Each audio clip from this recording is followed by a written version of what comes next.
हिंदुस्तान लंबा चौड़ा मुल्क तो है ही। किसी हिस्से में कोई प्राकृत बोली जाती थी, किसी में कोई। अब जो बुद्ध मत का मुकाबला करने के लिए साधु और संत पैदा हुए, तो उन्होंने भी आम लोगों पर अपना असर डालने के लिए प्राकृतों में ही गीत और भजन लिखे और धर्म कर्म की बातें की।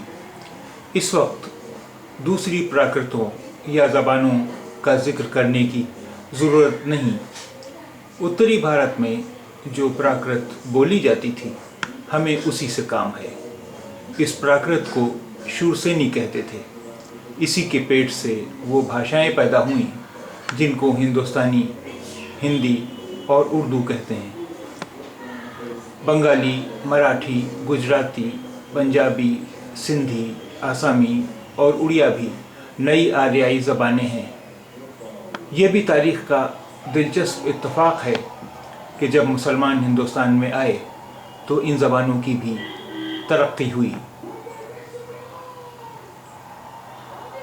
अगर ऊपर लिखी हुई बातें याद रखी जाएं तो आगे की कहानी और ज़्यादा समझ में आएगी और ये मालूम होगा कि सन 1000 ईस्वी के बाद से जो नई ज़बानें हिंदुस्तान में बोली जाने लगीं, उनमें एक उर्दू ज़बान भी है।